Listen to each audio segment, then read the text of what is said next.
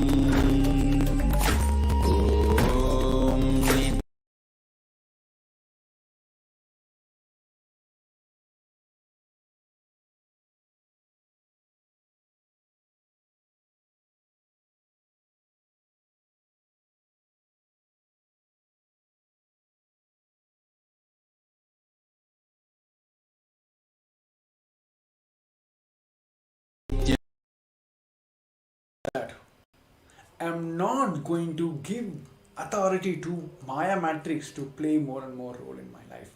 Have authority over me. So decide now that ferociousness is the key to break out of the Maya matrix. Whether it's like breaking your Maya matrix that you need a coffee in your life, or that your entire life is filled with so responsibilities, I have to fill that, I have to fill that, all that. Just boil down. Act on every actions you're doing in your life, whether it's leading you to experience I am Paramashiva or not. Whatever it may be, the food you're eating, the clothes you're wearing, whether it is leading you to just start thinking from this side. Be ferocious with yourself of how you can manifest and be in the state of Paramashivoham. Right? So yes, so with this, we're coming to this end of this segment. And now we'll be moving on to the next segment, which is the powerful segment, which is the past life regressions. So going back to the past and completing and altering our entire past itself. So this segment will be hosted on a private medium, which will be on the Zoom, and will be hosted for our Zoom participants, those who are participating in the Paramashivoham Level 3 Season 3 participants. So all the viewers who are watching us live on social medias like Facebook, YouTube, Twitter and Instagram, I request all of you to take a moment to visit paramashivoham.org and join the private session for this wonderful segments. So we'll be having maybe like a 5 minutes gap for all of you to take a moment to register yourself for being part of this Paramashivoham. Please head to paramashivoham.org. It's a registration link. It's a quick process where you can register, and you will be directed to the Zoom room where you can join and attend this, the most important segment of today. So yes, of course, almost like 1.5 hours, we're going to have a live Bhagavan Darshan from the Supreme Pontiff of Hinduism. So it is a preparation process I think I would say like the second key process of today is, the first is Bhagavan Darshan and the second is this past life regression process. So I request all of you that this segment will not be telecasted on social medias for various reasons. So we request all the participants to take a moment, register for paramashivoham.org and join us on this segment. And all the participants who are watching us and being part of in the Zoom room, please prepare your place ready, in a sense like have a comfortable seating position, make sure your cameras are turned on. If you want to have a cup of water, I want to use the restroom, please finish and join us in 5 minutes. We're going to start the process in 5 minutes. And all the viewers who are watching us live, I request all of you to please head back. The registration link is projected on the down, paramashivoham.org, and please register yourself now and join for this program. I'm telling you, please don't miss this opportunity. And it is the best process. It gives a tremendous breakthrough in your life. Just how you can, it gives the entire science of how you can rewrite your past itself. So yes, join back.